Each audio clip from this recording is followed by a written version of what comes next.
necessarily represent the opinions of the station DWDD, Katropa Radio, the CRS-AFP, and the AFP in general. Viewers and listeners are urged to use their own discernment to draw their own conclusions.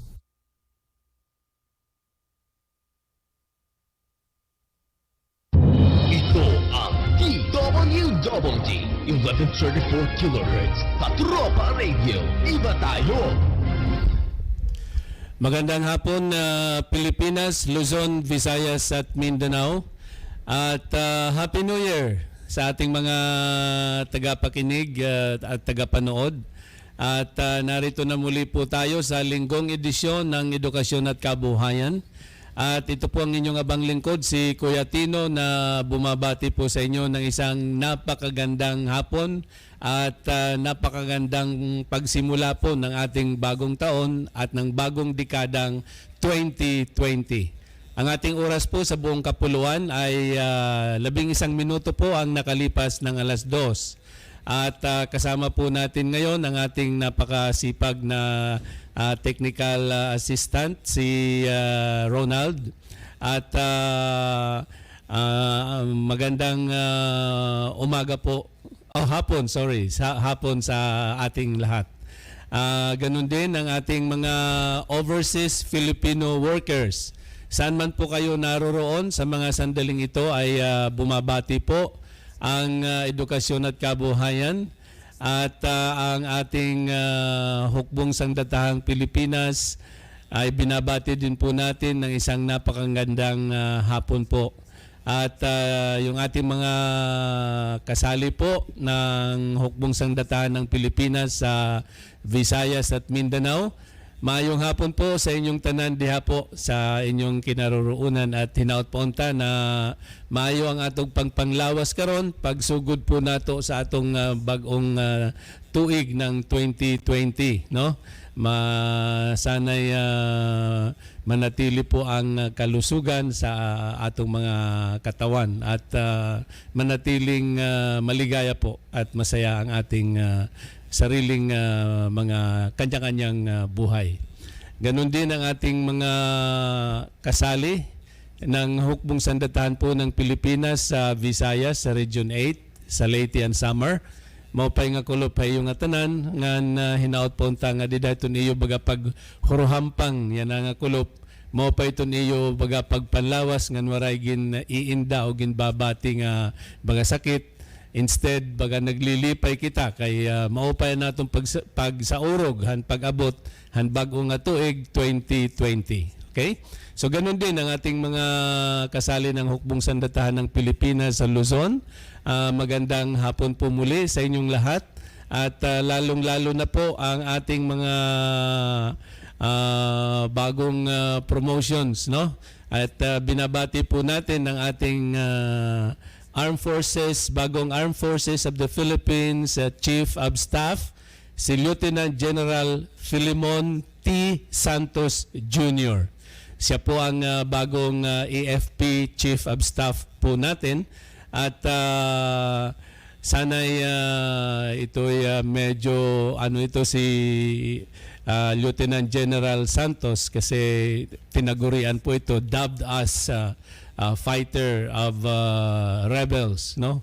So sana'y manatili po ang kaayusan at katahimikan ng ating bansa sa pamamagitan ng kanyang liderato. Ika nga protecting the state, no? So ganun din po, binabati po natin ng isang napakagandang hapon at magandang bagong taon ang ating CRS AFP Commander Brigadier General Ernesto Castro Torres Jr. AFP, no? At ang ating Group Commander of Media and Civil Affairs Group, ang DWDD Katropa Radio Station Manager, si Major Lozil Lara. At of course, ang ating DWDD Katropa Radio Production NCO S1HM Jeffrey Malimban. So Happy New Year to all of you at magandang hapon po. At higit sa lahat, lalong-lalo na ang ating Department of National Defense, the Honorable Secretary Delphine N. Lorenzana. So magandang hapon at Happy New Year to all of you.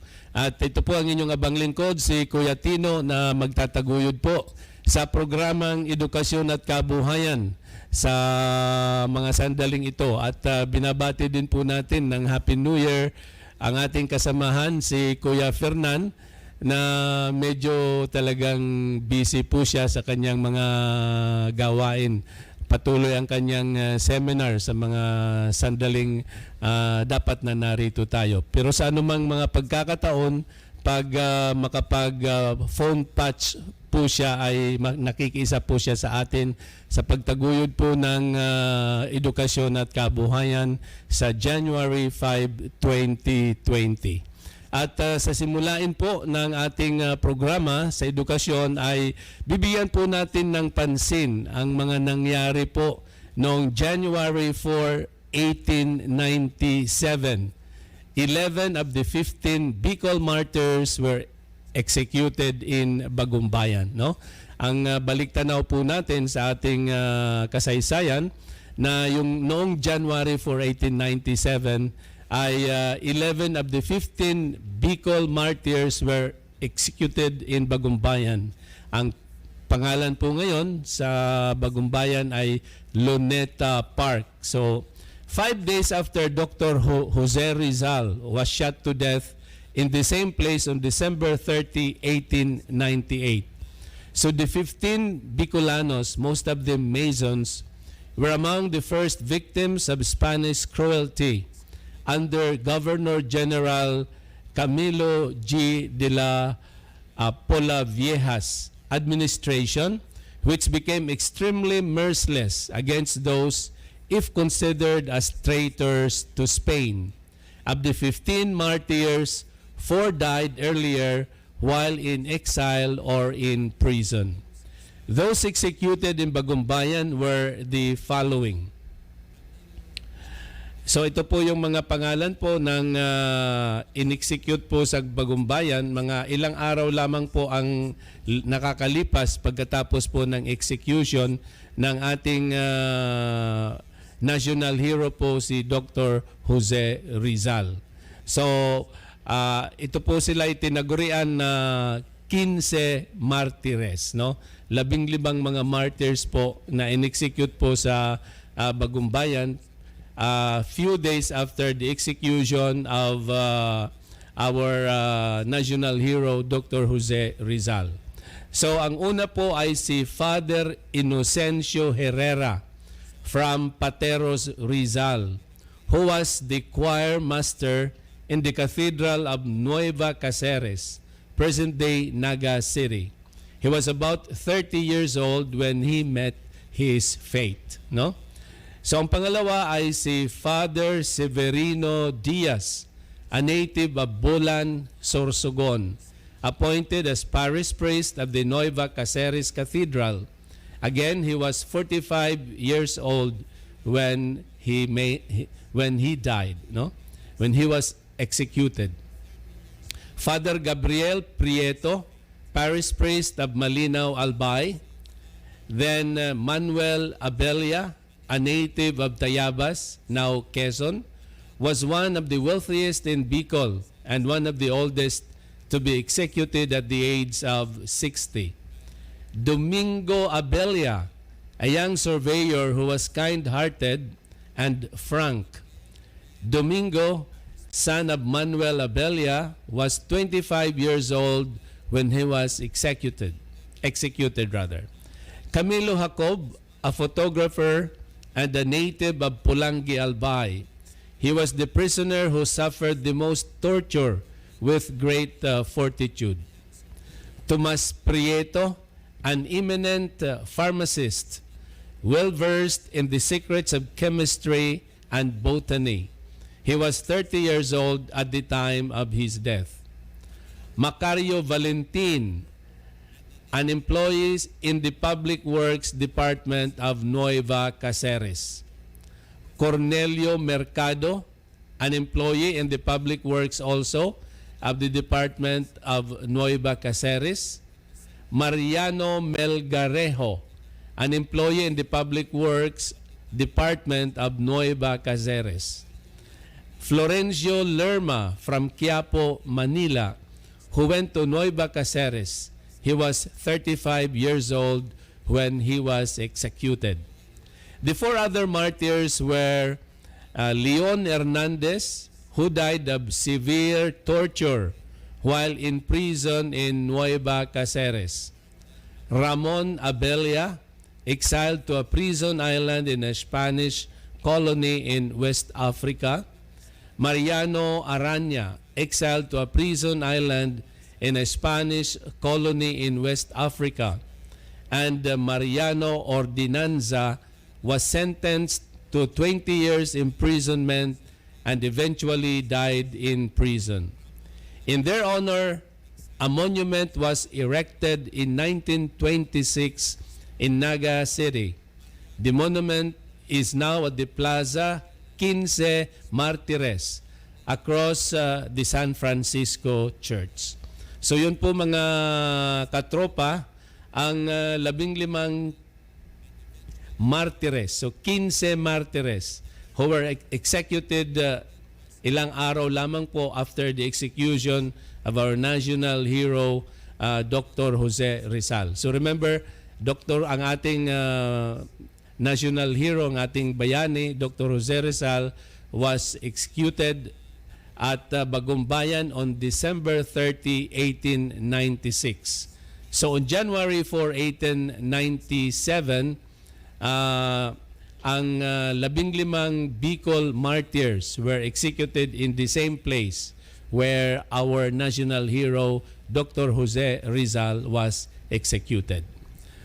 So yun po ang ipinagdiriwang po natin kahapon, ang kanilang martyrdom, 15 martires ng Bicol, no? So maliban dito ay ngayon naman po, January 5, 1899, we are commemorating the issuance of General Emilio Aguinaldo's manifesto declaring his opposition to the benevolent assimilation declaration of U.S. President McKinley.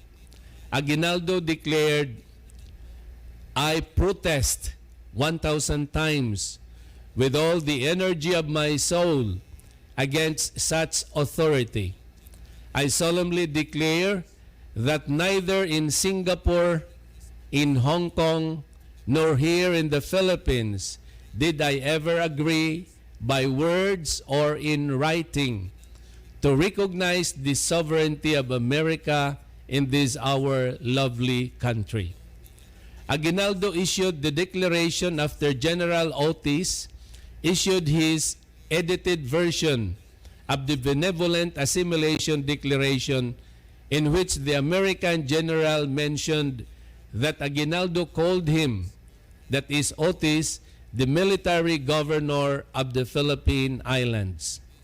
In another manifesto issued by Aguinaldo, also on this date, he said that he had relied on the good faith of the American people.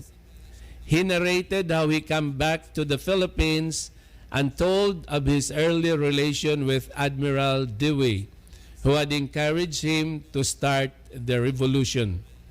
He added that all the Filipinos, without distinction of classes, took arms, and every province hastened to expel from its frontiers the Spanish forces. This is the explanation of the fact that after the lapse of so short period of time, my government rules the whole of Luzon, the Visayan Islands, and the part of Mindanao.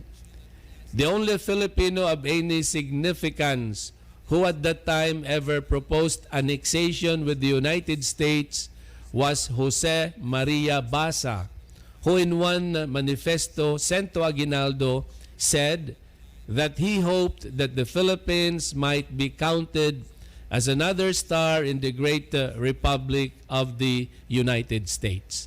So yun po mga kapatid ang declaration na tinatawag po nating counter proclamation ng ating General Emilio Aguinaldo on January 5, 1899.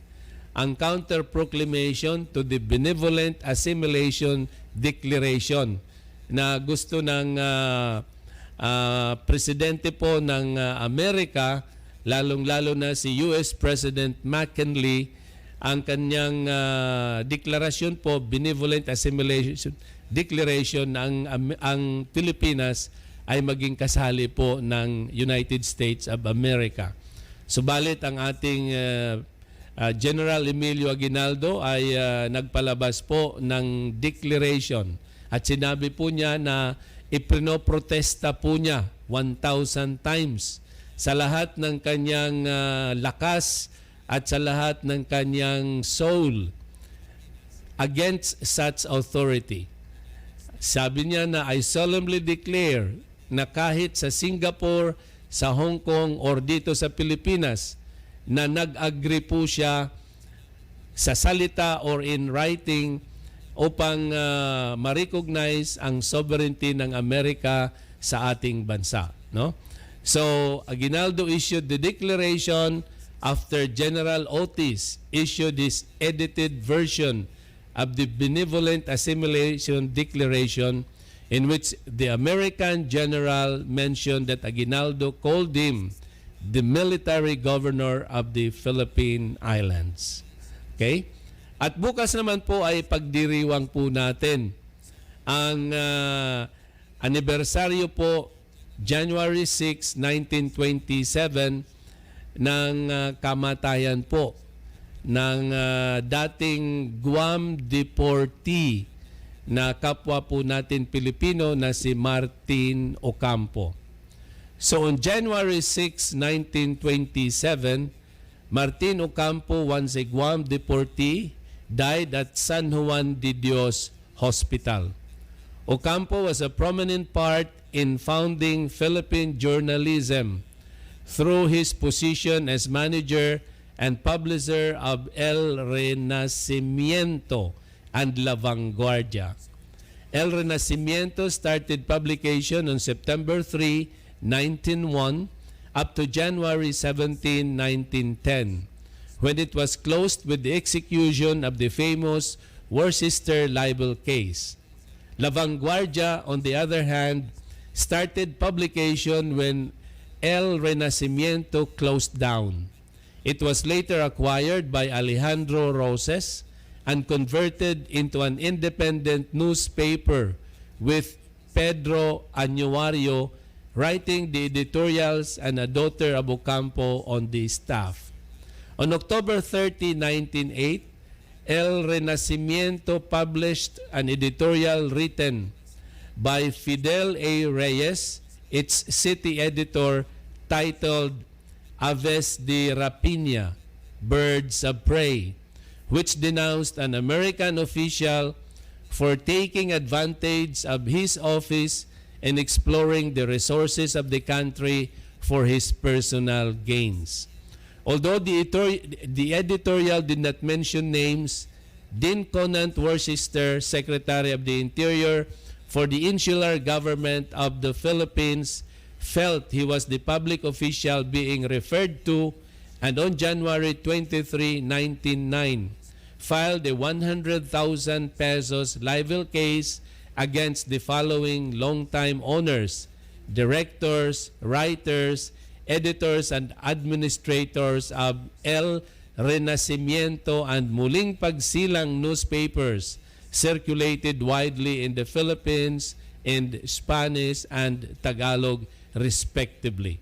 So ang sinampahan po ng libel case ay sila Martin Ocampo, Teodoro M. Calao, Lope K. Santos, Fidel A. Reyes, Faustino Aguilar, Leoncio Lichetti, Manuel Palma, Arcadio Arellano, Angel Jose, Galo Lichauco, Felipe Barreto, and Gregorio M. Cansipit.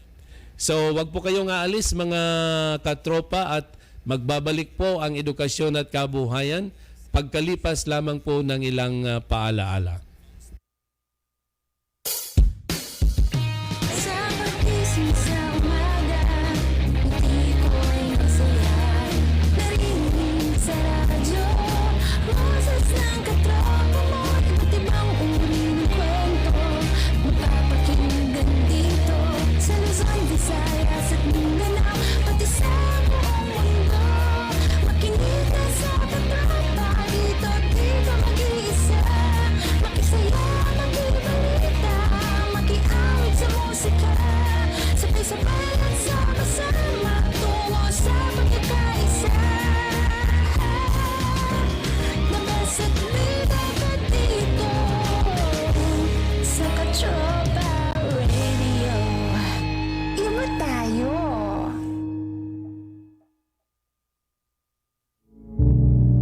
Sa pagsikat ng gintong araw, lalaban hanggang sa tagumpay. Pananalig ang siyang pinakamalakas na daladala naming sandata. Tagapagligtas sa himpapawid, tagahatid ng pag-asa sa mga kailangang sagipin. Hindi nagpapatalo. Lahat kinakaya. Naglilingkod ng walang pagdadalawang isip. Bawat lipad, seguridad mo ang laging iniisip. Isang paaman namin ay nakabingit sa hukay. Di bibitawan ang sinumpaang tungkulin.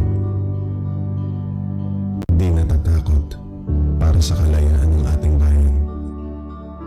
Watawat ng aking bansa, mananatiling iwinawagayway sa malayang himpapawid. Para sa bansa kong minamahal na walang sawang paglilingkuran. Ngunit hindi dito natatapos ang aming tungkulin. Araw-gabi, 24 oras, kami ay nakatutok, nakaalerto, para sa kapayapaan na aming inaasahan. Pinanganak na katulad mo, katulad niyo, pero pinili ang ganitong profesyon. Ipagtanggol, protektahan, panatilihin ang kapayapaan ng bayan.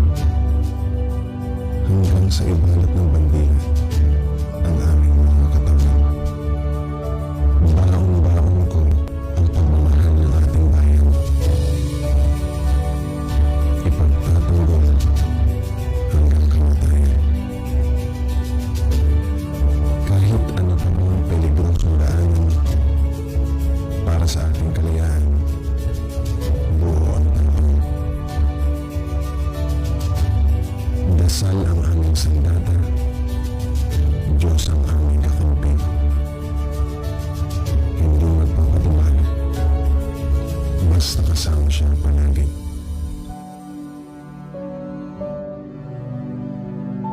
Pangakong aming binitawan, tiyak tutuparin. Ang bayan namin minamahal, hindi bibiguin.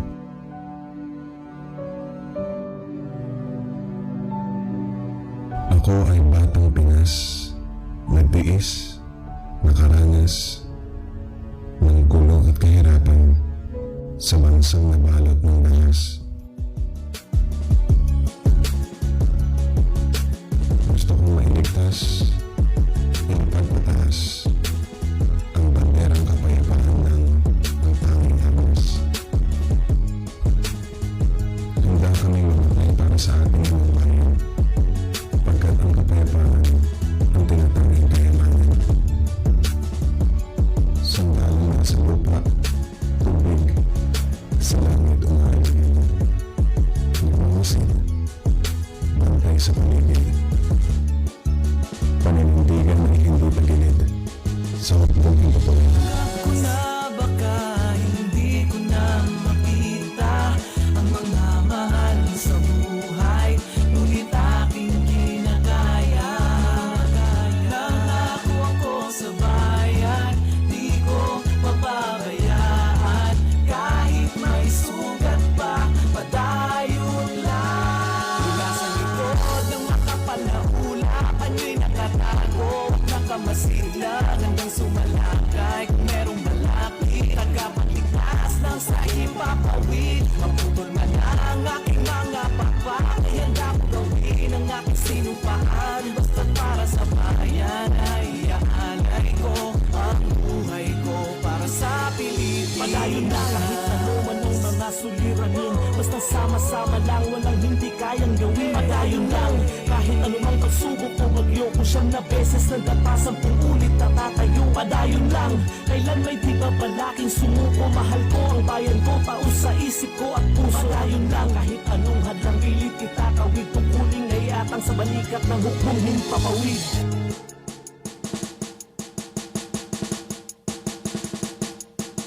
Kami ang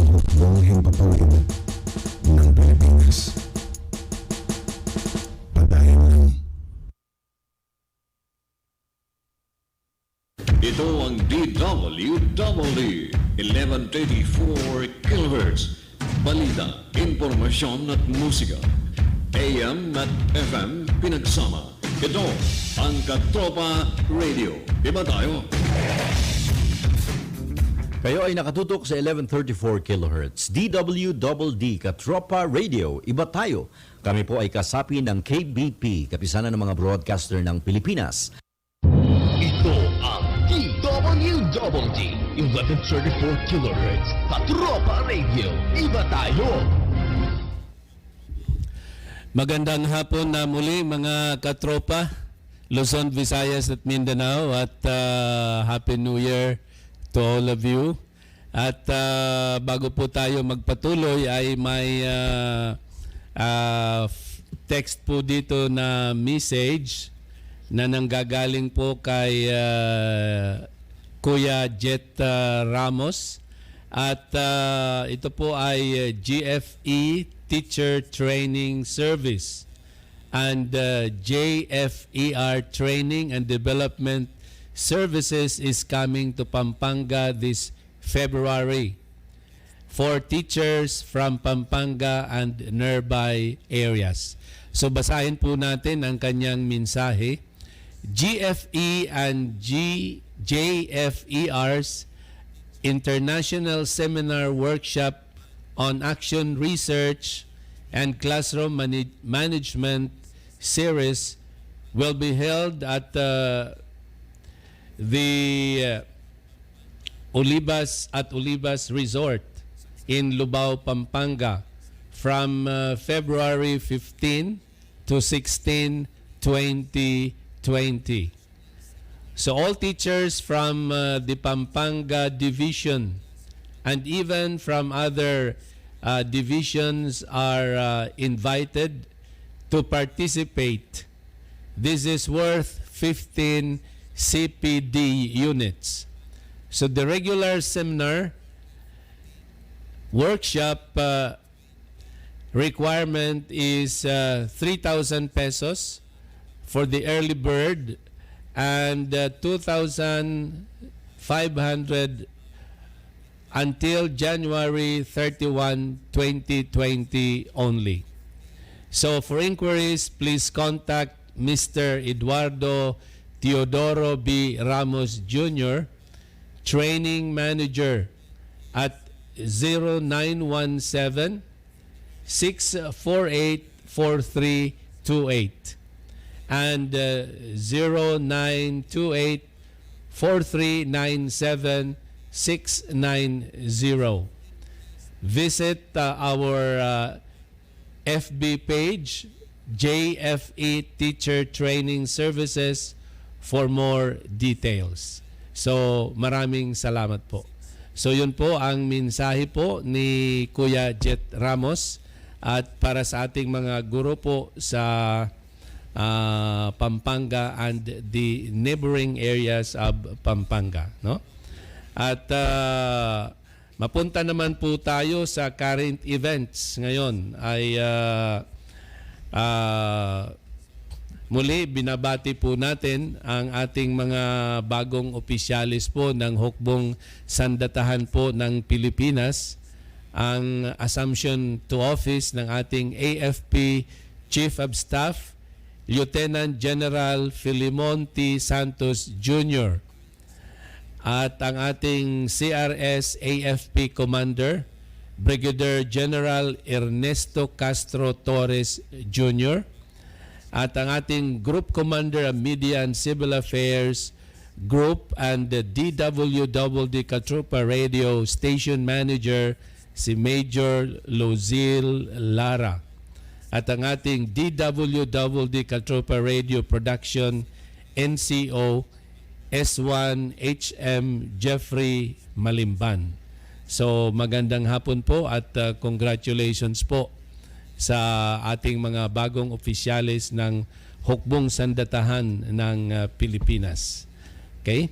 So ang isang pangyayari po na dapat po natin bigyan ng kahalagahan ay ang pangyayari po sa ating mga kalapit bayan, lalong-lalo na sa Mindanao, no? Dahil doon sa Mindanao ay nilift na po ang martial law, no? At sabi po dito, there is no more martial law, but curfew still is up in Lanao del Sur. Okay? So, despite the lifting of martial law, curfew is still in effect throughout Lanao del Sur from 12 midnight to 4 a.m., the military said. No? So, kahit wala na pong martial law sa Mindanao, ay andoon pa rin ang curfew po na ipinapairal po mula sa 12 midnight to 4 a.m. according to Colonel Jose Maria Cuerpo, commander of the Army's 103rd Infantry Brigade, said the curfew was being maintained on the request of the provincial government but had been shortened to 4 hours from the original 10 p.m. to 5 a.m. So Cuerpo said the continued imposition of a curfew was agreed on during a special meeting convened by the Provincial Peace and Order Council on December 27, 2019, or 4 days before the martial law declaration expired. The curfew had been questioned by displaced Marawi residents, including Driesa Lininding, chair of the Moro Consensus Group, who asked for an explanation for the lockdown in an open letter posted on social media. We thought that after the lifting of martial law, we can regain our normal life with less restrictions and fears, Lininding wrote. But Cuerpo clarified that there is no lockdown. In effect, only a curfew during which one can still get in or out of the area. In emergency cases, for when there is prior coordination with the security forces. He added that the police and army were still mandated to strengthen security measures in compliance with Proclamation number 55, which declared a state of national emergency to suppress lawless violence in Mindanao following the September 2016 Davao City bombing. Last month, Lanao del Sur Governor Mamintal Adyong Jr. urged President Duterte to maintain martial law, even if only in Lanao del Sur, to quell the resurgence of violence. Adyong cited the attack on the Binidayan Town Police Chief and the soldiers pursuing his killers. So yun po mga kapatid, ang mga pangyayari po sa ating kapatid na mga Muslim sa Lanao del Sur, na sila po ay mayroon pa pong curfew po ngayon kahit nilift na po ang martial law, upang patuloy po na track down ng ating mga military forces sa mga taong pumapasok at lumalabas po ng Lanao del Sur. Kahit po may curfew from 12 midnight to 4 a.m. ay pinapayagan naman po ang ating mga kapatid na makapasok at makalabas ng Lanao del Sur, provided mayroon po silang proper coordination, at ito po ginagawa sa anumang mga humanitarian considerations, no? So hindi po dapat ikabahala po ang curfew na ginagawa po ng ating mga military sa pamamagitan po ng permiso or request ng ating mga local government officers or local government units officers. In another news, join new AFP chief in fight versus terrorism. So President Rodrigo Duterte has prodded soldiers to work in unison with Lieutenant General Filimon Santos Jr., the new Chief of Staff of the Armed Forces of the Philippines, in the fight against lawlessness and terrorism. On Saturday, the President led the turnover of military leadership at Camp Aguinaldo, the national headquarters of the Armed Forces of the Philippines in Quezon City. I trust that you will work in unison with the incoming Chief of Staff, Lieutenant General Filimon Santos Jr., as you remain steadfast in protecting our country against lawlessness and terrorism. Duterte said in his speech during the change of command and retirement ceremony in honor of Noel Clement, the outgoing Chief of Staff of the country's armed forces. Under the command of Lieutenant General Santos, I am confident that the Armed Forces of the Philippines will further achieve more milestones in the campaign to protect our freedom and our democratic values. It is my hope that you will carry out programs that will elevate the competence, the probity, and integrity of our uniformed personnel, he added. The President said, "May this momentous occasion renew your commitment to defend our homeland from lingering and emerging security threats as you uphold the safety of our families and communities. Together, let us embody solidarity as we pursue a more peaceful future for all," he added.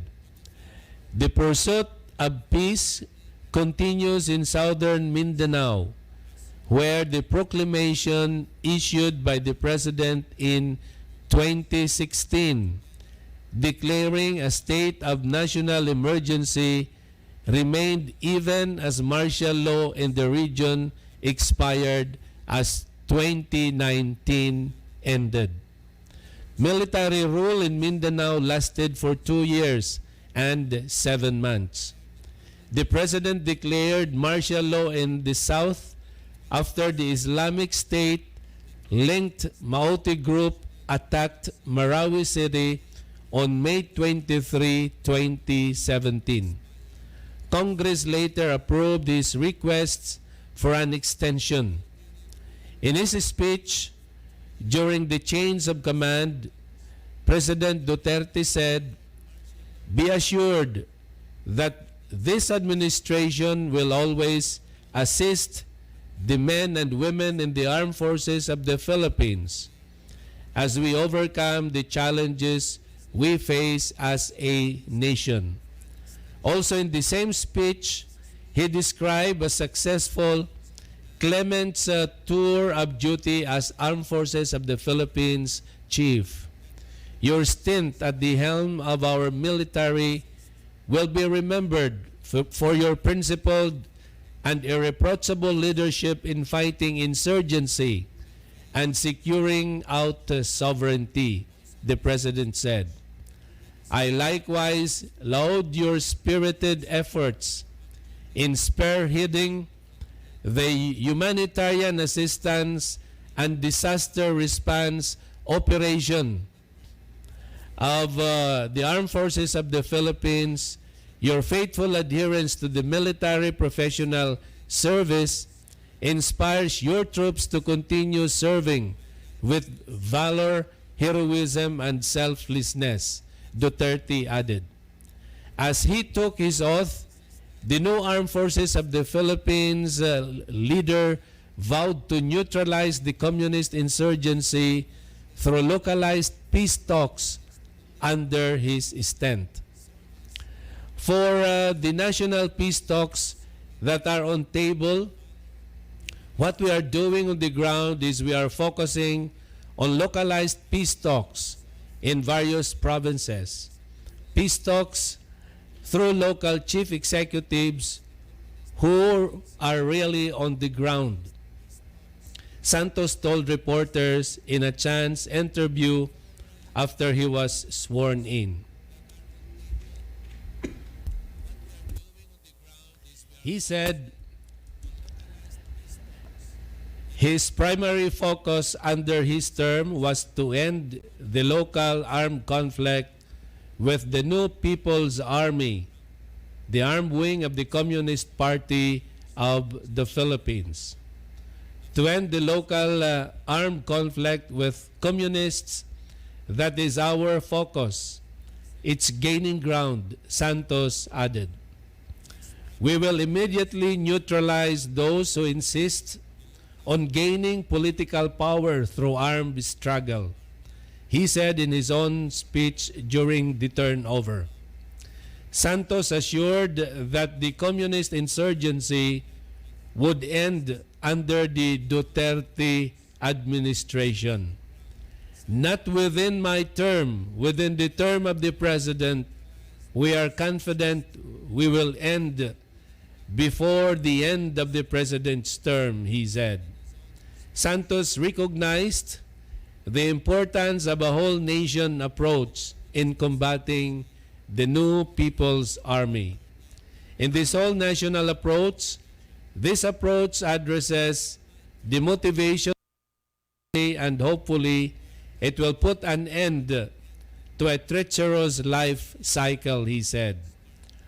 On the localized peace talks, he cited the experience of Davao City under Mayor Sara Duterte Carpio, where many rebels surrendered and were given jobs. Previously, Mayor Duterte wanted the exclusion of Davao City from the resumption of the peace talks with the CPP because the city's peace talks was more effective.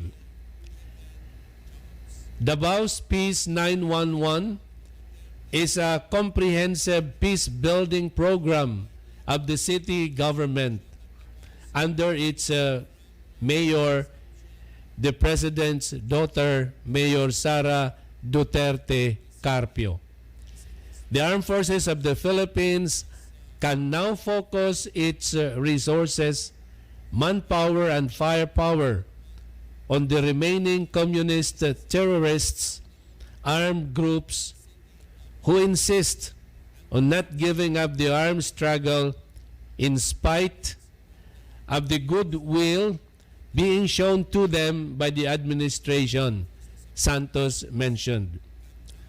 Last December, the Department of the Interior and Local Government said that a total of 171.6 million pesos in financial and assistance through Enhanced Comprehensive Local Integration Program was received by 2,882 insurgents or rebel returnees who surrendered from July 2018 to November 2019.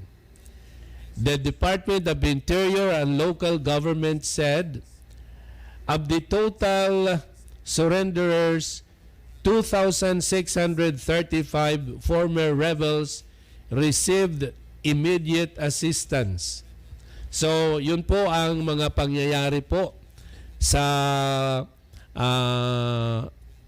ating mga rebels po na nagbabalik loob ay binibigyan po ng kahalagahan ang kanilang pag-surrender po ng ating pamahalaan at kaagad ay binibigyan po ng mga takdang o ninanais o mga karapatang tulong.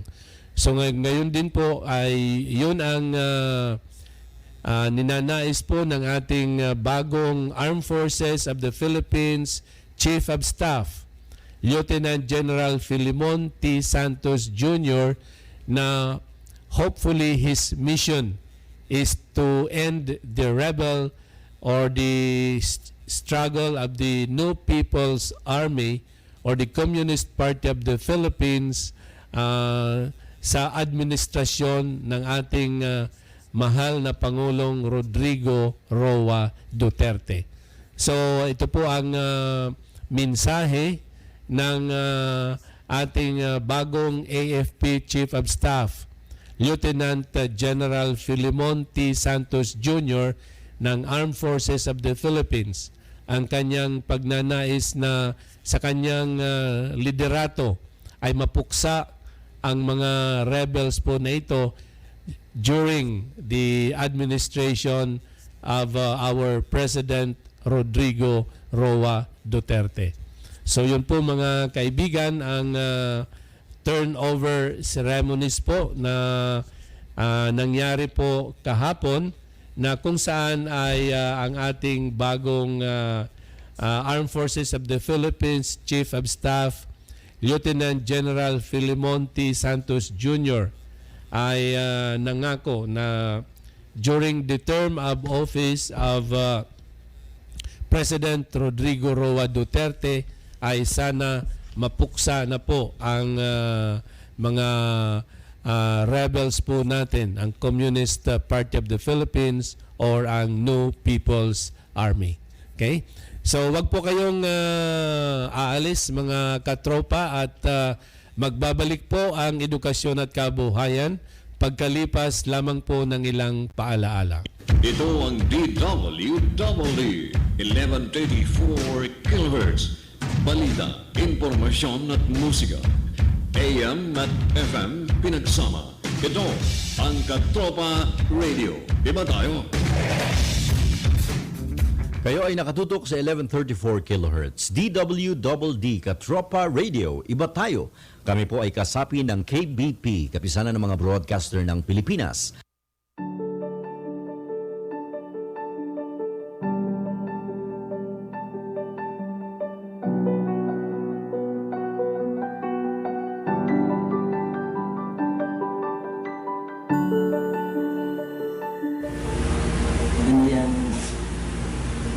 Maganda yung naisipan ng presidente na at tinanggap na kami na kahit ipangutang pa yung bansa para lang sa amin, yun din ang nalaman lang na mahal talaga niya ang Pilipino. Ang mensahe ko po sa presidente man na sana po hindi siya magsawang tumulong sa katulad namin. At ang mensahe ko rin sa taas ng dati ko mga kasama na sana po gumawa na kayo, dahil dito tulungan kayo ng gobyerno at mahal kayo ng presidente. Hindi tulad ng nasa isipan ninyo na patayin kayo kung anong mangyari sa inyo pag sumuko kayo. Dito alagaan tayo, tinuruan tayo kung paano rumispeto sa kapwa Pilipino. Sana po hunda na kayo. Salamat.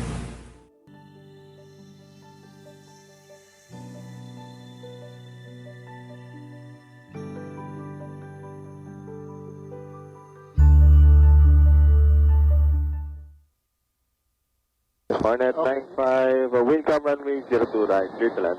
Clear to land, Hornet 95. We measure time in seconds. Distance in nautical miles.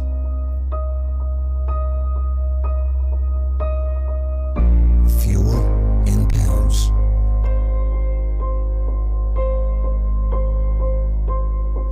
And power with thrust.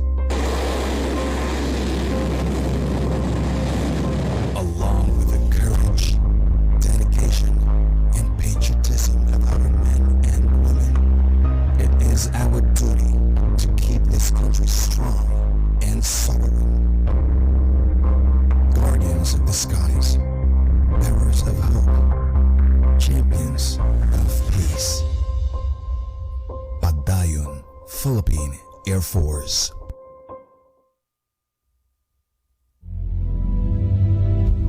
Leadership brings out the best in us. We become the best versions of ourselves, leading by example. We learn to live with honor, take pride in our patriotism, and answer the call of duty. A leader doesn't just strive to make a living, but aspires to make a difference. We are trained to let fear be but a precursor to valor, and to thrive and triumph in the face of fear is what it means to be a soldier. But first, we need to make a choice. We must desire to help others, liberate the oppressed, and be a champion of peace. We must choose to inspire a nation worth fighting for.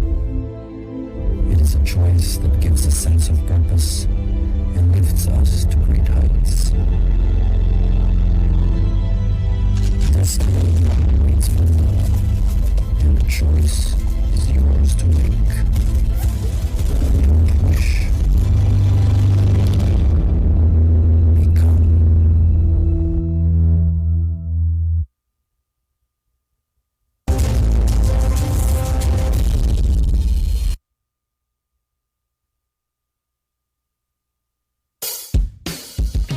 Sa pagising sa umaga, hindi ko'y masaya. Narinig sa radyo, boses ng katropa mo, iba't ibang uri ng kwento. Mapapakinggan dito sa Luzon, Visayas at Mindanao, pati sa buong mundo.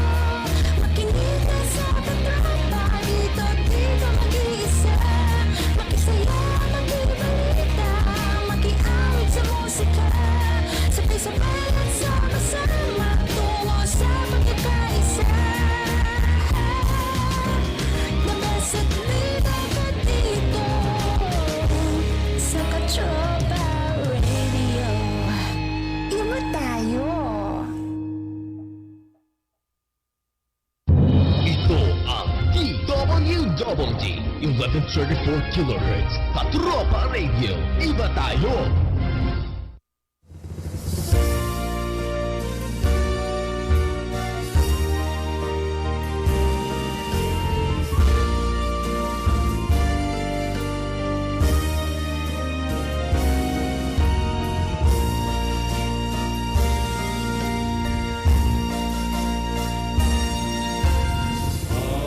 I want to be a Rotarian for the world. Make the Rotary flag as the flag of peace unfurled. I shall serve my community, help achieve universal unity.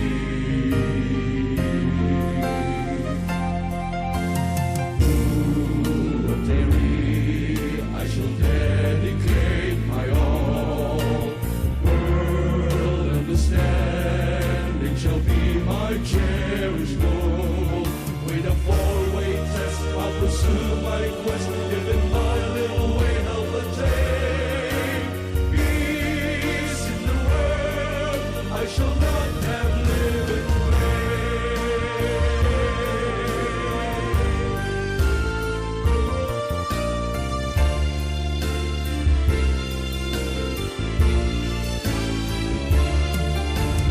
I observe service above self. Lend a hand to all who need my help.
Magandang hapon na muli mga katropa.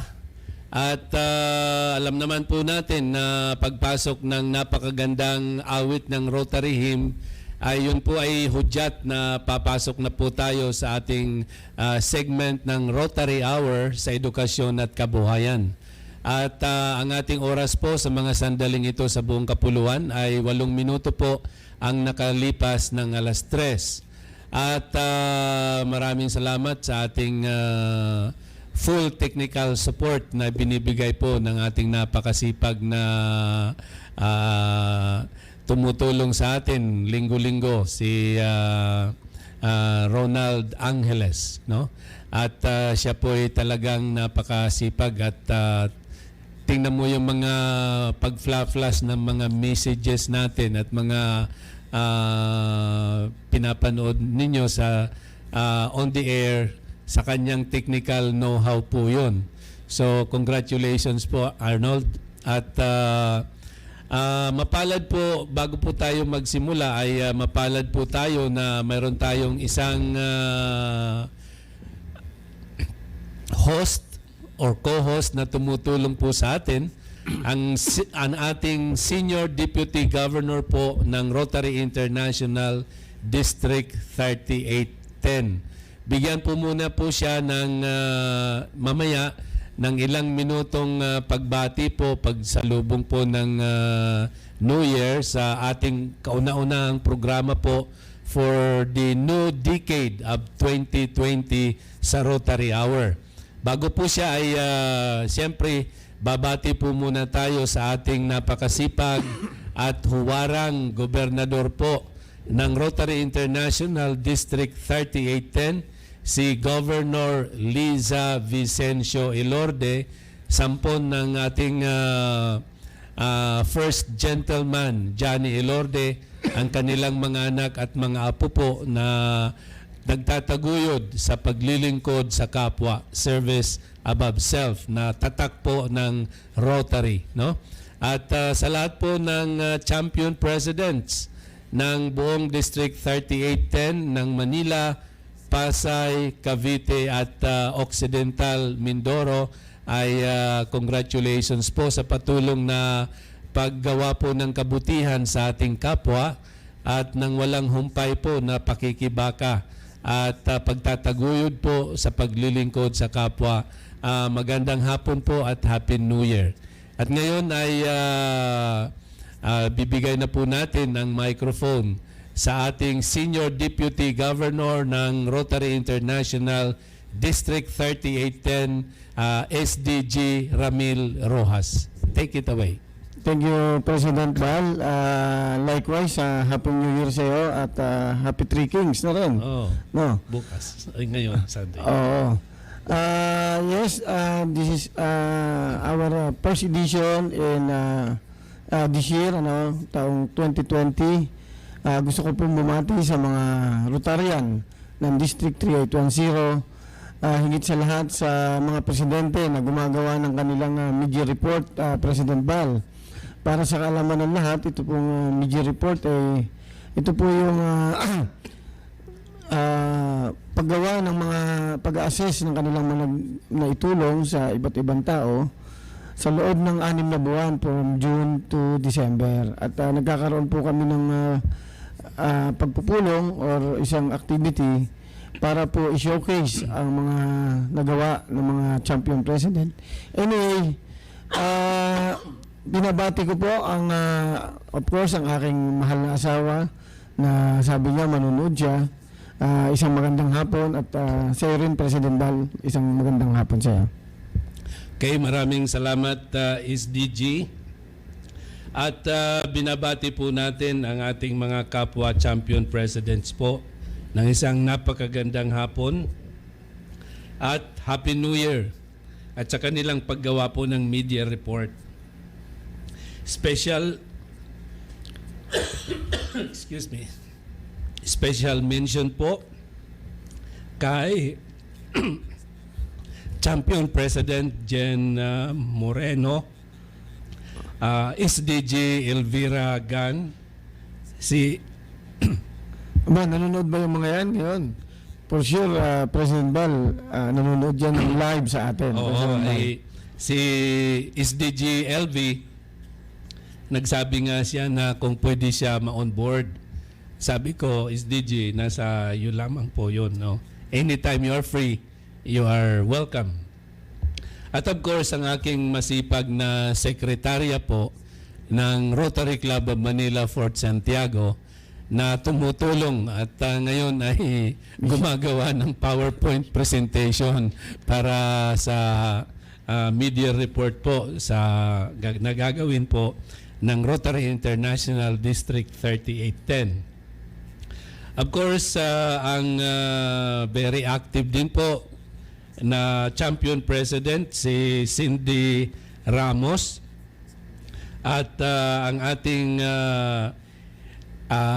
assistant governor ng Rotary International District 3810, Christy Lee, at ang aking mga classmates, champion president Michelle Cader, at of course ang ating dad si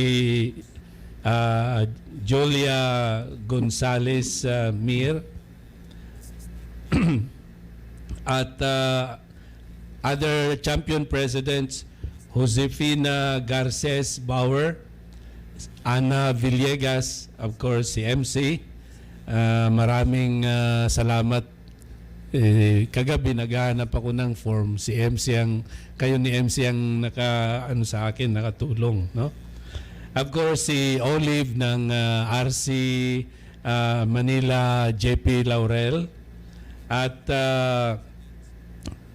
ang ating of course masisipag na iba't ibang mga presidente, lalong-lalo na yung andyan, baka nakikinig pa yun ngayon, nagpapalipas ng gabi bago makatulog sa Texas, ang ating AG Genevieve Gandia. Magandang gabi po dyan, ma'am, sa Texas.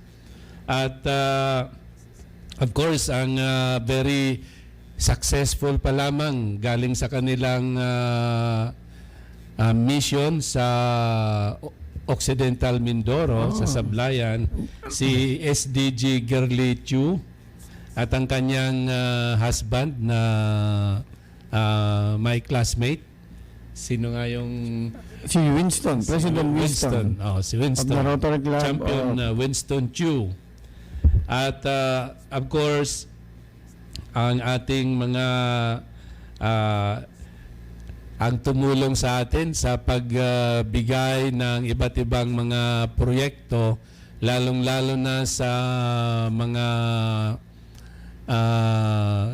indigenous people po natin sa Mindoro, ang mga Mangyans. At ito ay ang tumulong sa ating paggawa ng water-sealed toilet.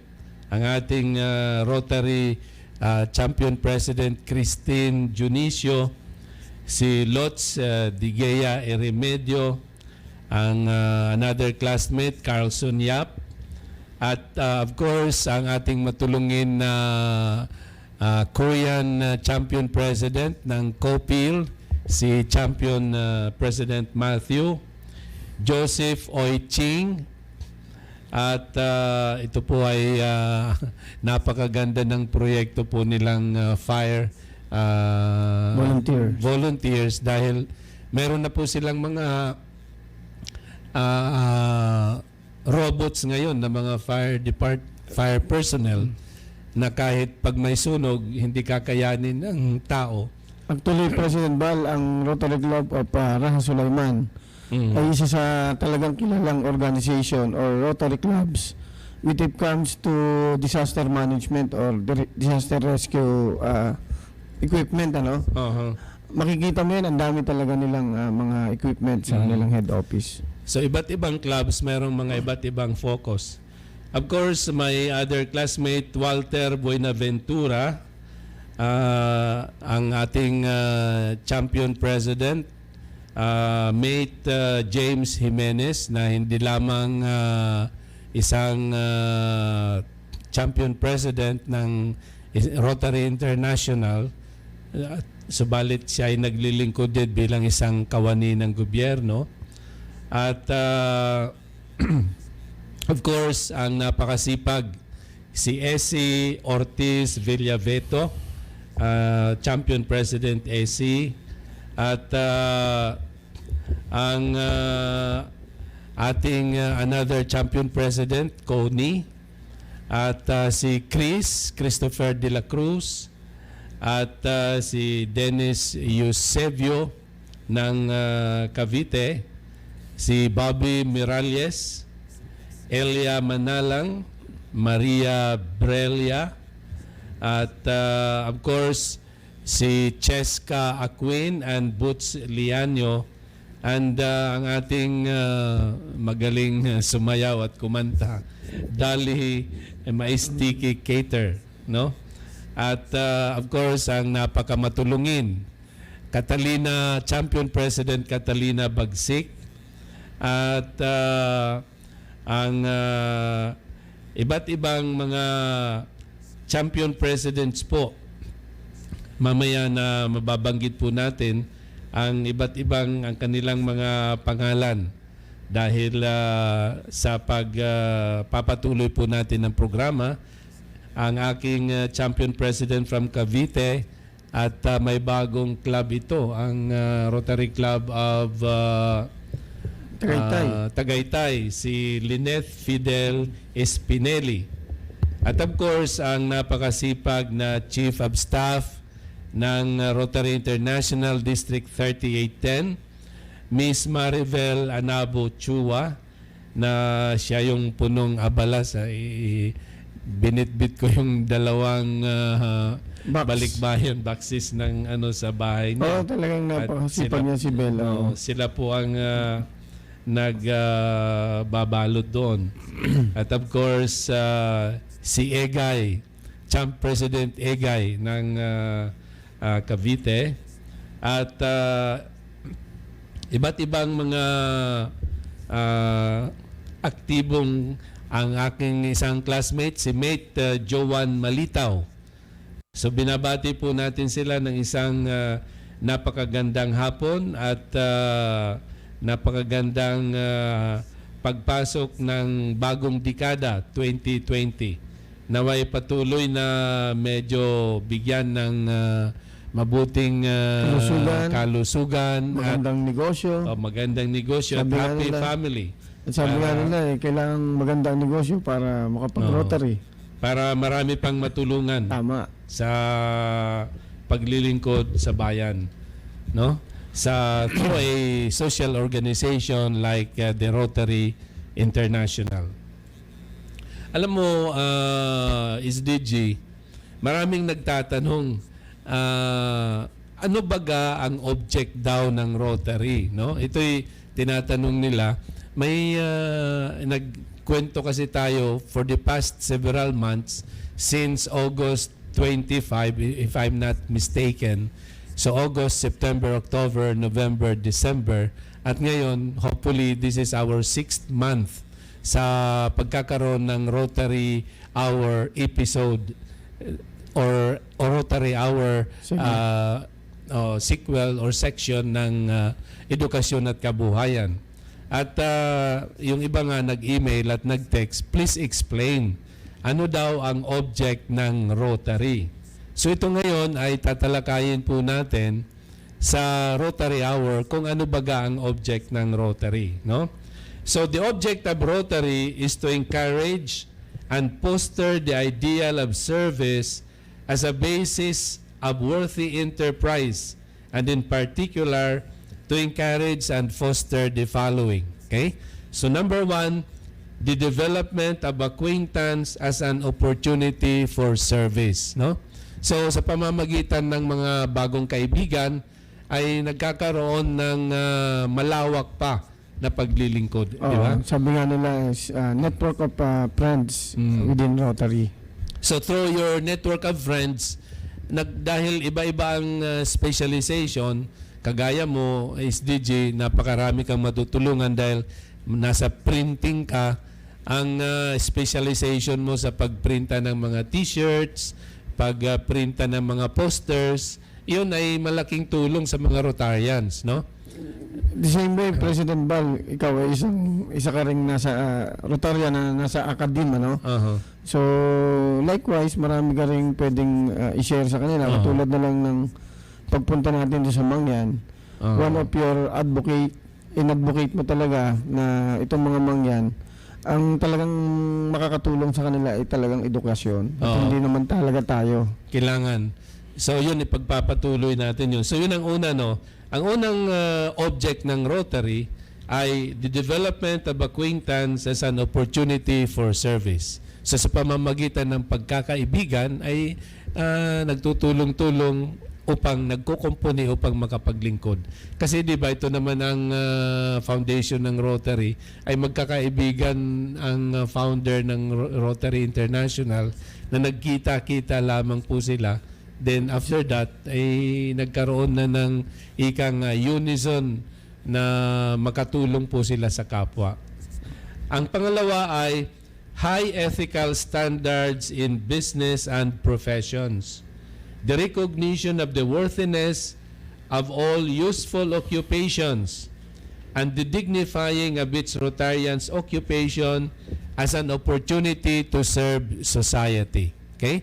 So dito pinapakita po natin na ang isang object ng Rotary ay kahit sino ka man, anumang mayroon ka, ay kailangan kung ano ang specialization mo, ikaw man ay isang sabihin natin kawani ng gobyerno, ikaw man ay isang medical doctor, ikaw man ay isang dentista, ikaw man ay isang plumber, ikaw man ay isang fireman, ikaw man ay isang manikurista, o ikaw man ay isang carpenter. So in other words, kahit anong occupation ay makakatulong sa pagkukumpuni ng mga Rotary Club. Tama yan, President Bal. Kung ma-observe mo sa ating Rotary Showcase, no? Ang Rotary International talaga, nakaprograma na siya. Ang nakalagay doon, pwede kang, ano ba yung forma ng iyong pagtulong? Pwede in form of monetary, at pwede namang in form of in kind, meaning no-offer mo yung sarili mong kakayahan para sa ikabubuti ng nakararami. So, kaya yung iba ay nagtuturo ng sa edukasyon, ang focus natin ay through education. Yung iba ay ang ikang sugpo ng sickness like ito ang pag-end ng polio, no? So yung iba naman ay tumutulong sa pananim, no? Agriculture, pagtanim ng mga puno. Tama. At sa mga natin bulubundukin o sa mga bundok at sa itong along the seashore, no? Halimbawa itong mga dentist, President Bal, no? Tayo, kinoconnect natin to ang mga doctors na Rotarian din upang magsagawa ng mga medical mission. Itong mga dental project at saka mga iba pang mga project in relation with the dental dental field, no? So, meron din tayong mga doctors katulad nitong summer, may itatap tayong doctors. Siguro magandang pag-usapan to dahil marami sa mga Rotarian may kanya-kanyang classification. Kaya nga ang Rotary International, sabi niya, kailangan sa isang club at least 2 classification para makahanap ka pa ng ibang pang classification na hindi katulad sa So napakaganda talaga ng pagkaka-forma ng Rotary International. At mayroon po tayong lingid sa ating kaalaman. Napakadami po tayong mga member ng Rotary International, ng different Rotary clubs dito sa Pilipinas na men in uniform. Sila ay mga military, sila ay police, no? At sila ay mga fire department personnel, at sila ay tumutulong din sa hindi lamang sa kanilang mga tungkulin bilang mga alagad ng batas, bilang men in uniform, subalit sila ay on their own na tumutulong din sa kagaya ng mga military doctors po natin. Sila ay mga hindi lamang military doctors, ang ating mga military dentists, sila ay ready din po, mga military nurses po natin, sila ay tumutulong din po sa anumang mga kawang gawa na ginaganap ng kanilang respective Rotary clubs, no? So yun po ang pangalawa. Ang pangatlo naman po ay, pangatlong object ng Rotary ay the application of the ideal of service in its Rotarians' personal, business, and community life, no? So ang pag-apply talaga ng ideal ng service, kaya sinasabi po natin service above self, no? So dapat pinapahalagahan po natin ang paglilingkod sa kapwa, even saka na yung sarili po natin. Inuuna po natin ang makapaglingkod sa kapwa upang maisadiwa po natin ang paglilingkod sa kapwa in our personal life, in our business life, at para sa ating community life, no? So parang ito yung realization, ika nga, this is the diffusion of our personal life sa paglilingkod po sa ating kapwa, whether sa community or saan man kung kinakailangan, no? So yun ang pangatlo. Ang pang-apat na object ay the advancement of international understanding, goodwill, and peace through a world fellowship of business and professional persons united in the ideal of service, no? So ito ay malaki ang ano nito kasi ipinapakita talaga, kagaya ng nila Bill Gates, mga mayayaman yan, ang part or portion ng kanilang kinikita ay binibigay po nila na ipalaganap itong pera na kinita nila for the whole year. A portion of that or a certain percentage is given to Rotary upang mapatuloy po ang mga programa, iba't ibang programa ng Rotary. Huwag na tayong dito pa lang sa atin, President Bal, si Charter President Manny Pacquiao ay nag-donate ng hindi ako nagkakamali, is 12 million pesos sa Rotary International. $250,000. Oo. Para makatulong din. Kasi ito naman, pag dinonate mo sa Rotary International, lagi nating sinasabi, bumabalik din ito sa distrito.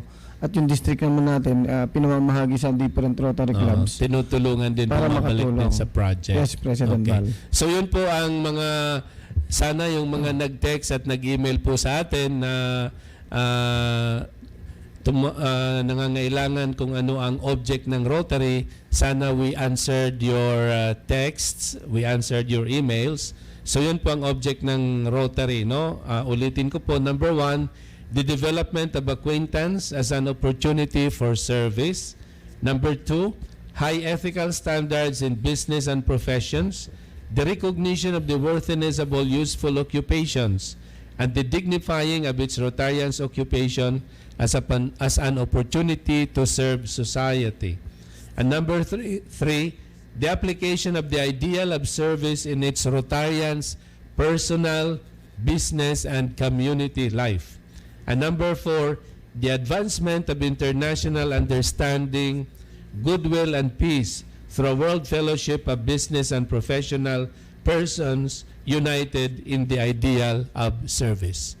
So wag po kayong aalis mga katropa at magbabalik po ang segment ng Rotary Hour ng Edukasyon at Kabuhayan pagkalipas lamang po ng ilang paalaala.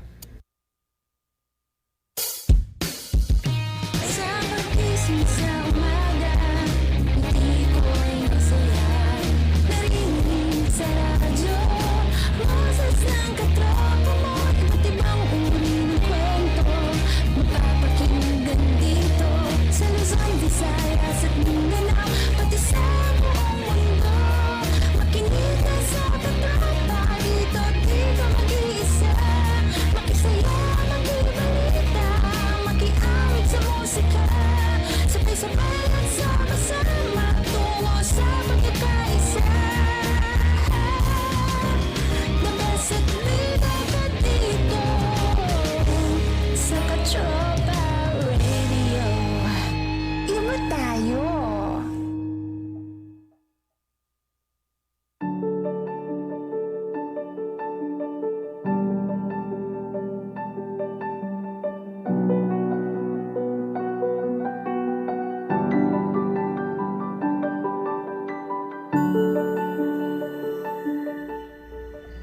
nag-umpisa ito ng tama, itong gobyerno na to. Sana magtatapos din ito ng tama. Una yon. Pangalawa, ipagpatuloy lang talaga yung mabilis, matapang at may pusong aksyon sa bawat problemang nagaganap o nangyayari sa bansa natin. Kasi isa yun sa nakita ko kasi itong Pangulo na to, siya yung sa lahat na naging Pangulo ng Republika ng Pilipinas, so far, siya yung may political will talaga. Siya yung pinakamatapang at hindi natatakot. Ipagpatuloy lang talaga ng presidente yung ganong attitude, yung ganong aksyon.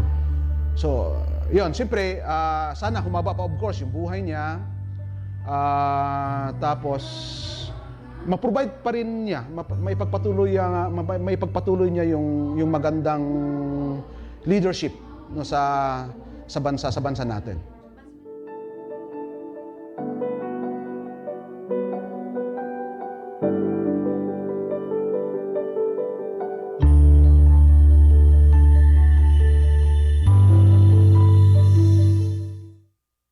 Ito ang DWWD 1134 kHz. Balita, impormasyon at musika. AM at FM pinagsama. Ito ang Katropa Radio. Iba tayo. Kayo ay nakatutok sa 1134 kHz. DWDD Katropa Radio. Iba tayo. Kami po ay kasapi ng KBP, kapisanan ng mga broadcaster ng Pilipinas. Ito ang DWDD 1134 kHz Katropa Radio. Iba tayo. Magandang hapon na muli Pilipinas at Happy New Year din. Luzon, Visayas at Mindanao. Ito po ang inyong abang lingkod, si Kuya Tino. At bumabati ng isang napaka-holy Sunday sa lahat po ng hukbong sandatahan, kasali ng hukbong sandatahan ng Pilipinas. At narito na muli po tayo sa Rotary Hour segment ng Edukasyon at Kabuhayan. At dito po ay pinagbibigyan po natin ng pansin ang mga gawaing Rotarian, no? Na of course, ang mithiin po ay ang makatulong sa kapwa. Pagkatapos ng patuloy tayo is DG at pagkatapos ng ano po natin, kung ano ang object ng Rotary, ay punta po tayo doon sa ano naman po ang tinatawag na challenge ng ating governor, no? So, para sa mga ngayon palang kapapanood or kapakikinig ng Rotary Hour, ang ating District 3810 ay Rotary International District 3810 ay mayroon po tayong governor. Ang ating governor po ngayon ay si Governor Liza Vicencio Elorde.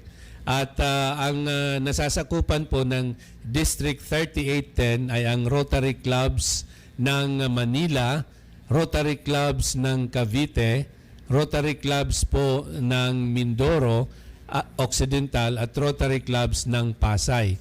So yun po ang kumukumpuni ng District 3810.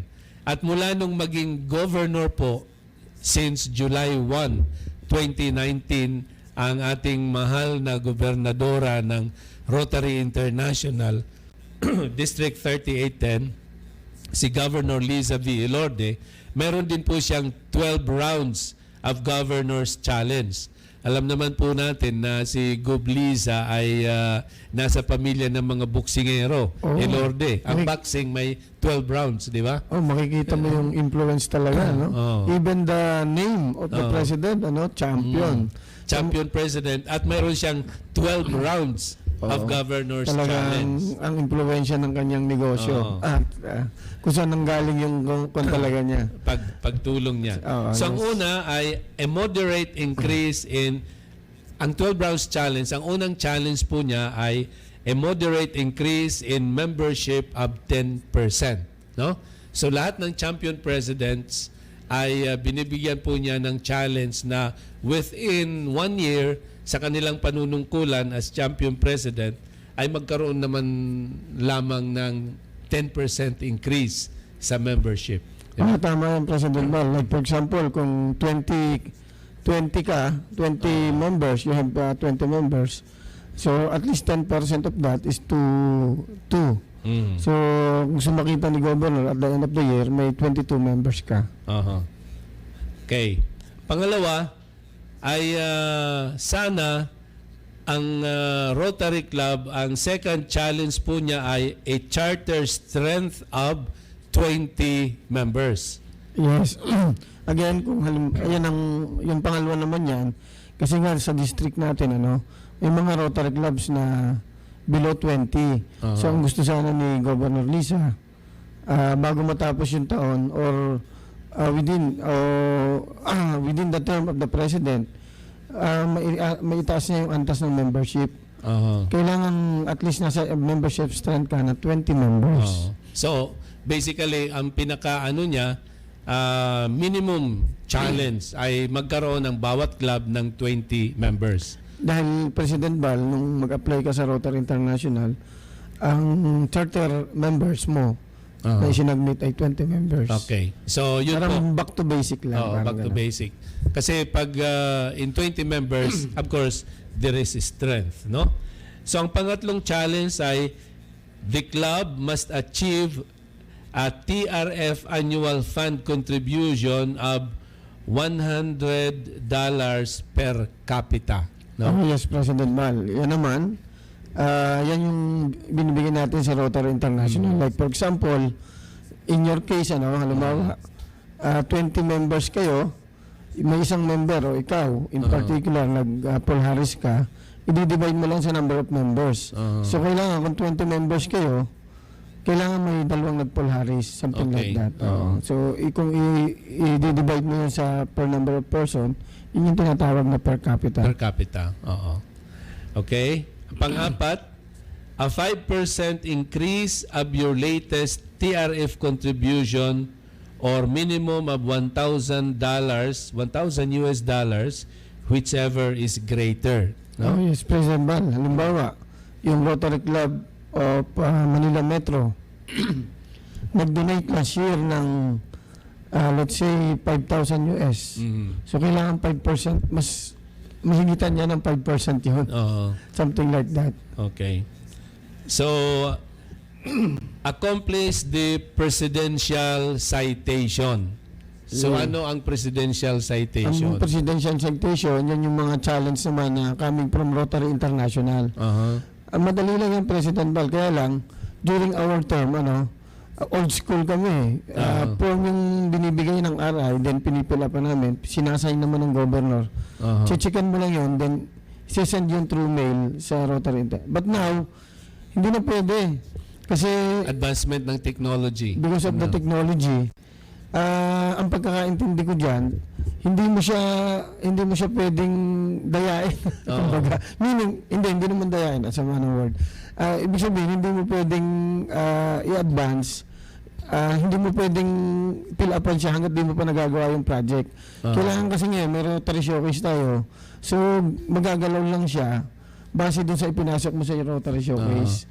Parang ganun siya. So, ibig sabihin, hindi mo siya pwedeng tsikan kung hindi niya na-detect na pinagawa mo na sa Rotary Showcase. So, kailangan talaga na yung bawat project mo na nagawa ay ipapasok talaga sa Rotary Showcase. Tama, i-input mo sa Rotary Showcase para automatic madidetect ng presidential citation na nagawa mo, na-comply mo na nga siya. So, yun ang ginagawa ngayon ng secretary po namin ng Rotary Club of Manila, Fort Santiago. Ginagawa po ngayon ni Miss Angela Ival na ilalagay sa Rotary Showcase ang lahat ng mga proyektong nagawa po namin since July 1. At may bagong innovation pa yan. At automatic rin na pag hindi ka pa bayad ng SAR, hindi rin mo siya makukumply. Actually, dati hindi naman yan. Pero siyempre, because of the technology, madali na lang. Okay. Okay. Ang pang-anim na challenge ay participate significantly in the DISCON 2020 by pledging a minimum of 1 table. Yes, President Bal. Alam mo, year in, year out, kahit nung panahon namin, kumbaga, sa panel kasi, nandyan yung Discon chairman. So, para ma-minimize mo yung question sa'yo at hindi ka kabahan sa pagsagot, pero ikaw naman hindi ka kakabahan.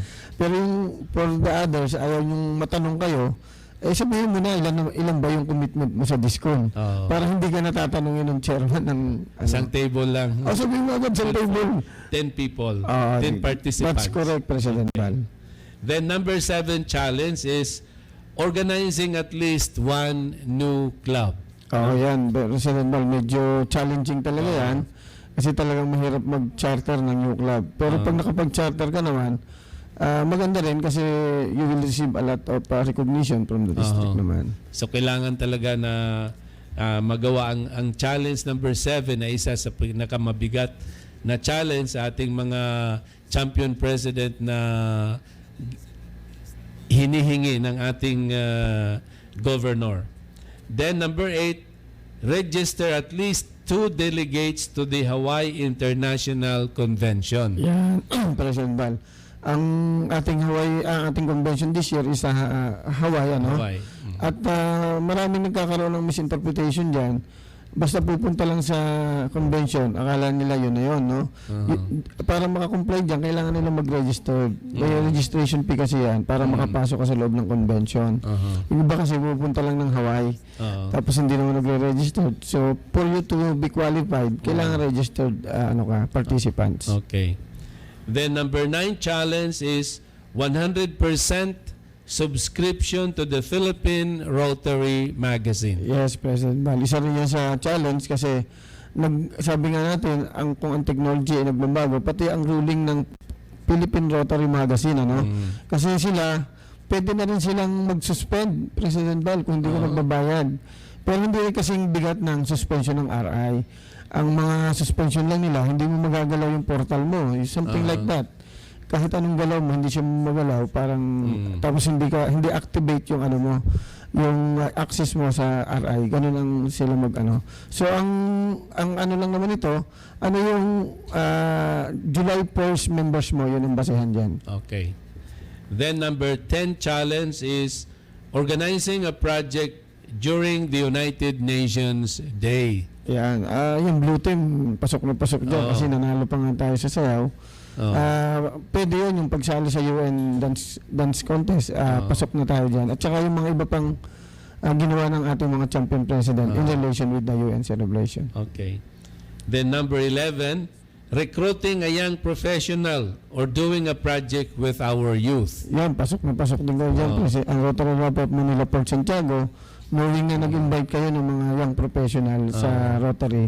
At hindi lang pag-invite, President, kaya ipasok mo sa portal to be qualified. Sa portal na. At saka, nagkawang-gawa ang ating Valjan, nag-share ng kanyang talent para sa mga kabataan doon sa Barangay Alabang. No? Nag-sacrifice siya ng 1 week. Nagturo ng kanta at saka sa mga kabataan, sa youth doon sa Idol, wala akong doon sa reklamo dyan. Barangay Alabang. Then the 12th challenge is implementing at least 3 of the RI areas of focus with peace and conflict resolution as a must in the 3 areas that your clubs will complete. No? Siguro naman, President Val, kakaunti siguro ang siguro yung hindi na lang talaga gumagawa ng project ang hindi makakomply dyan. Kasi ang daming proyekto ng mga champion president. At ang sinasabi lang naman ni Gob dyan, sana at least 3 lang. 3. Napakaliit ng hinihingi ni Governor. At ang isa dyan na importante kay Governor ay yung peace and conflict resolution. Kasi alam mo na natin si Gob, nag-advocate din siya ng peace. Halos lahat naman ng project may peace and conflict resolution kasi pag may problema, na yun, conflict na yun. Pag pumasok ka, may resolution na sa conflict. Halimbawa, hindi naman literal ang pagkakaintindi ko, hindi naman literal na peace and conflict. Kung saan may away, doon ka. Hindi, pag may conflict, halimbawa, may conflict sa environment, halimbawa, binabaha or may soil erosion, siguro ang positive nito ay magtanim kayo, di ba? So pag mag-tree planting kayo, yun na po ay response to this conflict of soil erosion, di ba? So marami ang Project Learns, napakagandang program on peace and conflict. Of course, mayroon din tayong mga earthquake drill. Yun ay conflict din yun sa pagtulong sa reaction ng ating mga mamamayan kung paano sila magre-respond sa panahon ng sakuna, either by fire, by earthquake, or by flood, no? So napakaganda. Alam mo, kung nare-reflect mo lang itong challenge ni Gob, yung 12-round governor challenge, medyo ang mabigat lang dito ay yung number 8 at saka yung number 7. Number 7 and number 8. Yung number 7, yung magtatayo ka ng bagong clubs. Kasi yung ibang clubs ay mga 3 to 4 years pa lang pagkatapos magtatayo ka. Subalit mayroon namang solution nito, di ba? Hindi ka naman pwedeng magtayo lang ng bagong clubs. Pwede ka namang mag-join lang sa sponsor, di ba? Mag-sponsor. Tama, President Bal.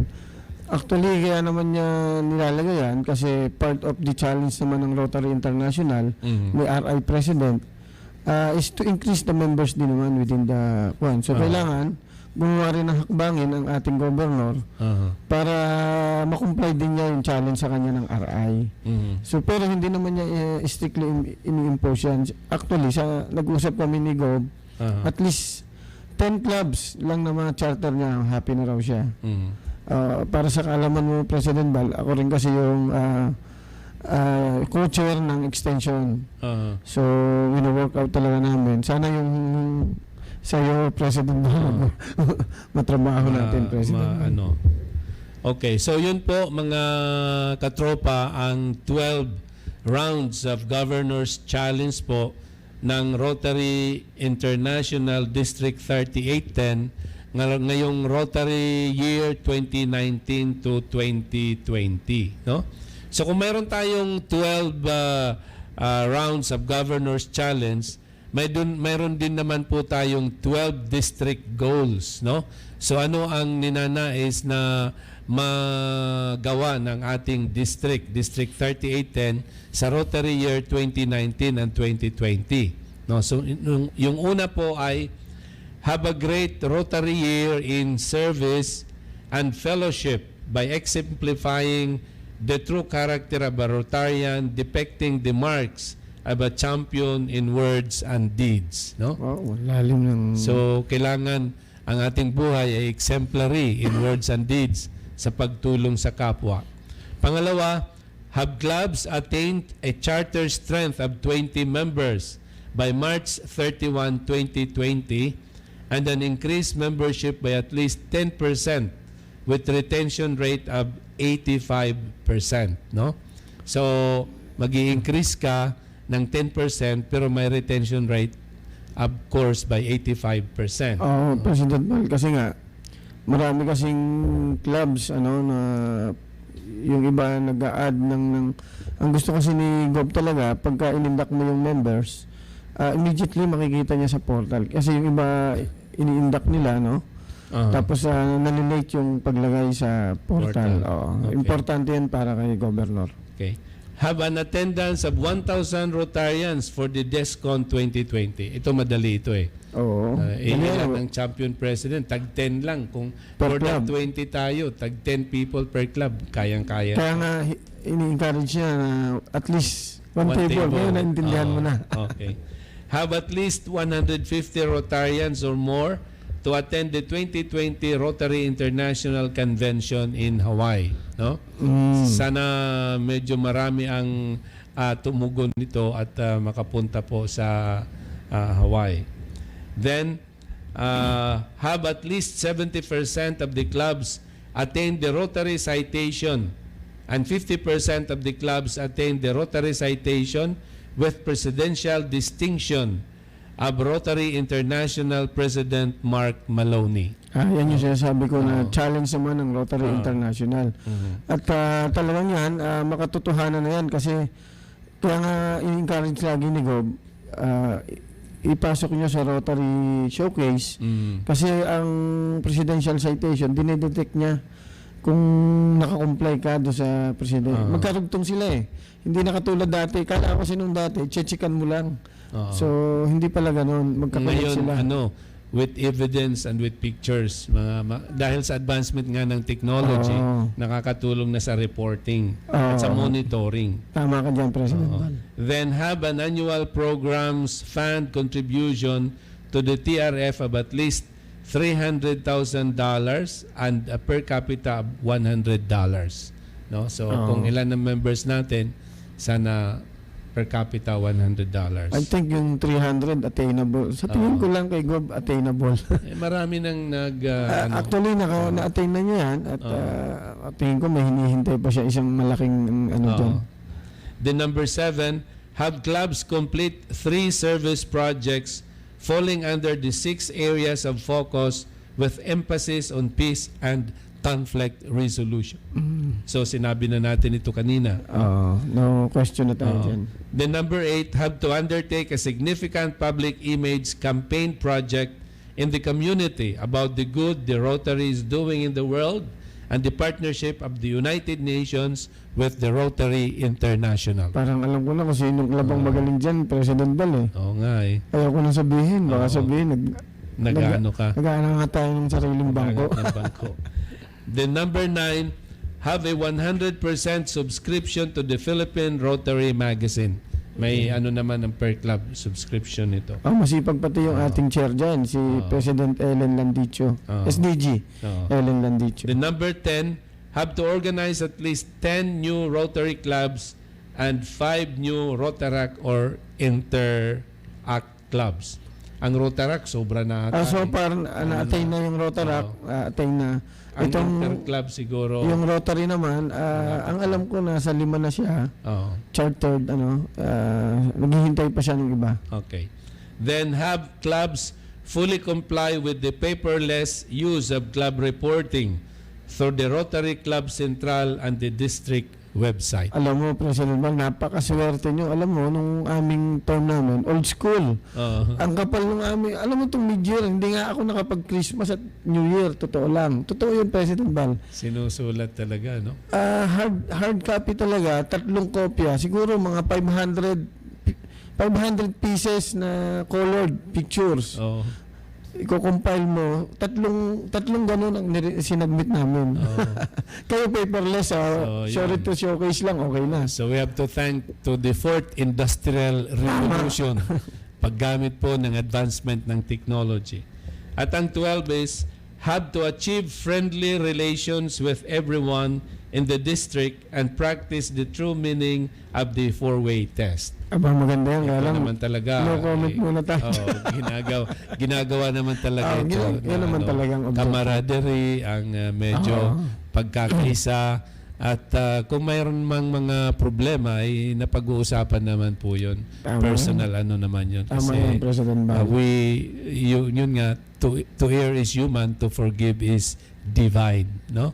So napakabilis talaga SDG ng panahon at may ilang minuto na lang po tayo. Siguro parting words na lang sa ating mga patuloy na sumusubaybay ng Rotary Hour po. Gusto ko magpasalamat sa mga lahat ng champion players and especially sa Blue Team, President Bal, no? Itong Blue Team napaka-supportive at talagang may nagkakaisa sa lahat ng bagay. Nagkakaisa sa lahat ng bagay. Hindi nag-uunahan para sumikat lang.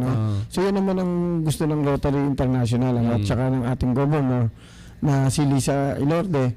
At good luck sa paggawa ng media report. Narito lang ako, SDG Ramil Rojas, ang inyong SDG for Operation. Kung may mga tanong kayo o kailangan nyo ng kaunting assistance, I'm willing to help you.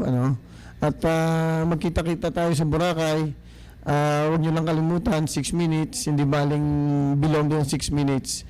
Basta magampanan nyo yung inyong reporting. So, President Bal, in behalf of District Rotary International 3810, Governor Lisa Ilorde, maraming salamat sa isang edisyon na naman ng Rotary Hour.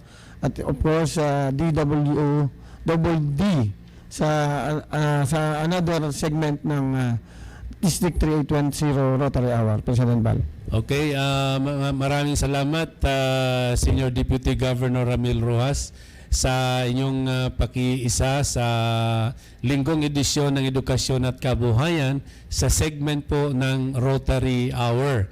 At sa lahat po ng tagapakinig at taga-subaybay ng ating programang Edukasyon at Kabuhayan, at lalong-lalo na sa segment po ng Rotary Hour, kay member ka man po ng Rotarian o hindi pa member, yung mga nagnanais po na maging kasali ng Rotary Clubs ay wag po kayong mag-atubili na magpunta lamang po at sa different Rotary Clubs na mga kaibigan po ninyo or malapit po sa inyong mga kinaruroonan o tinitirahan, dahil upang makatulong po kayo sa anumang mga gawain ng Rotary International, no? Sa pagpuksa halimbawa ng mga sickness kagaya ng polio at iba't iba pang mga nararapat tulungan po natin kagaya ng mga nasalanta po nating mga kapatid sa Mindoro at sa iba't ibang lugar pa dahil sa pagdaan po ng napakabibigat na mga bagyo ng Tisoy at ng Orsola, no? At sa ating mga taga-pakinig at subaybay, lalong-lalo na ang ating mga kasali ng hukbong sandatahan po ng Pilipinas ay congratulations for a job well done for 2019 sa pagpapanatili po na mapayapa po ang ating bansa. Naway, suportahan po natin ang ating bagong Chief of Staff ng Armed Forces of the Philippines na ipatuloy ang kanyang pagnanais o pagtataguyod na mapanatili ang katahimikan ng ating bansa at puksain during the term of our President Rodrigo Roa Duterte anumang mga rebel groups, whether it is the Communist Party of the Philippines or the New People's Army or the rebels ng mga nasa Mindanao, ang ating mga rebelde po doon na kasalin ng mga Islamic Liberation Front, no? At yung mga naghahasik po ng anumang mga problema. And for the remaining hours of this Sunday, may God continue to bless you with good health and a happy life and a happy family. So God bless po at magandang hapon po sa inyong lahat. Ito ang DWWD 1134 kHz. Balita, impormasyon at musika. AM at FM pinagsama. Ito ang Katropa Radio. Iba tayo. Kayo ay nakatutok sa 1134 kHz. DWDD Katropa Radio. Iba tayo. Kami po ay kasapi ng KBP, Kapisanan ng mga Broadcaster ng Pilipinas.